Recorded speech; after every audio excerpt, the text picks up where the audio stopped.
কখনো কি মজাদার সুস্বাদু দেশি মুরগি আর কাঁঠালের আটি দিয়ে রান্না করে খাওয়া হয়েছে? না খেলে কিন্তু একবার খেতে পারেন। প্রিয় দর্শক, আসসালামু আলাইকুম। আশা করি সবাই ভালো আছেন।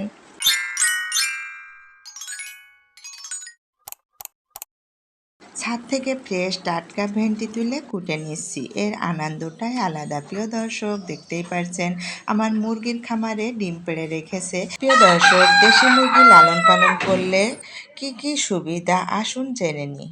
দেশি মুরগি লালন পালন করলে প্রতিদিন পুষ্টিকর ডিম পাওয়া যায়। এই ধরনের টাটকা টাটকা মরগ খাওয়া যায়। এক এক ব্যাচে আমাদের এই ব্যাচে 4টি মরগ হয়েছে, 4টিই আমরা খেয়ে নিব। আলহামদুলিল্লাহ, অনেক স্বাদের মরগ। তো দেখতেই পেলেন আমি রান্নার প্রস্তুতি নিয়ে নিচ্ছি। কুটে বেছে খুব ভালো করে ধুয়ে নিলাম। এখানে দিয়ে দিলাম দারুচিনি, এলাচ, লং, তেজপাতা, পেঁয়াজ কুচি, রসুন আস্ত কোয়া এবং কাঁঠালের আটি। 2টা আলু দিয়ে দিয়েছি। এখন দিয়ে দিব স্বাদ মতো লবণ, হলুদের গুঁড়া, আর দিয়ে দিলাম ধনিয়ার গুঁড়া, জিরার গুঁড়া, গরম মশলার গুঁড়া, লাল মরিচের গুঁড়া। এইগুলা দিয়ে খুব ভালো করে হাতে মেখে নিতে হবে। হাতে মেখে 10 মিনিট রাখার পরে আমি রান্নাটা শুরু করব। আপনারা মরিচটা টেস্ট অনুযায়ী দেবেন, আপনারা কতটুকু খাবেন সেই অনুসারে। এখানে দিয়ে দিলাম সরিষার তেল আর হাতে মেখে নিচ্ছি আদা রসুনের পেস্ট দিয়ে। দেশি মুরগি পুষলে ডিমের চিন্তা করা লাগে না, পাশাপাশি মাংসের চাহিদাও মেটানো যায়। এই দেখেন না, এই ব্যাচে 4টা মরগ হয়েছে, ফলে দেশি মরগ থেকে মাংসের চাহিদা আমাদের ভরপুর পূরণ হয়ে যায়। বাজারে 1 কেজি মুরগির দাম 6 থেকে 700 টাকা কেজি। এছাড়া আমরা যদি বাসায় লালন পালন করি, একদম ফ্রেশ টাটকা মুরগি খেতে পারবো।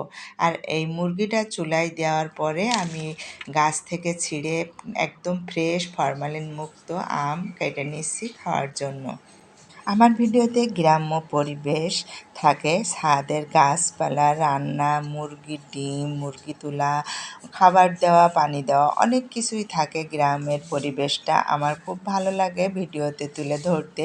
এই জন্য আপনাদের সাথে দেখলেন গাছ থেকে ছিঁড়ে নিয়ে এসে কমলা লেবু, আম কেটে নিচ্ছি।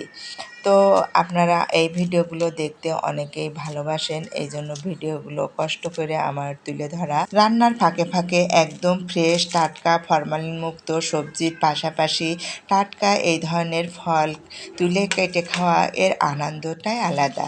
যারা এই ধরনের ছাদ বাগান করে থাকেন তারাই বুঝতে পারবেন আমার অনুভূতিটা। তো দেখতেই পারছেন মাংসগুলো আবারও খুব ভালো করে নেড়ে চেড়ে মাঝে মাঝেই দিতে হবে। তো এইভাবে নাড়াচাড়া করে ঢাকনা দিয়ে ঢেকে রাখলাম। পানিটা একদম শুকিয়ে গেছে। এখন আমি খুব ভালো করে কষিয়ে নিচ্ছি, দেখতেই পারছেন। এখন ভালো করে নাড়াচাড়া করে এখন পানি দিয়ে দিব ঝোলের জন্য। তো কাঁঠালের আটিয়া দেশি মুরগি রান্না, টাটকা মুরগি কী যে মজার সুস্বাদু হয় তা আপনারা খেলেই বুঝতে পারবেন। আসলে ফ্রিজে রাখলে এই ধরনের টাটকা মুরগির টেস্টটা পাবেন না। তো যাই হোক, ঝোলের জন্য পানি দিয়ে দিলাম আমি। এতক্ষণ আমার ভিডিওটি দেখার জন্য অসংখ্য অসংখ্য ধন্যবাদ। রান্না একদম শেষের দিকে, এখন পরিবেশন করে নিব গরম গরম ভাতের সাথে। গাছের ফ্রেশ সবজি ভাজি, সাথে মসুরির ডাল আর দেশি মুরগি আর কাঁঠালের ঝোল। আলহামদুলিল্লাহ, খেতে অনেক মজার ছিল। সবাই ভালো থাকবেন। আল্লাহ হাফেজ।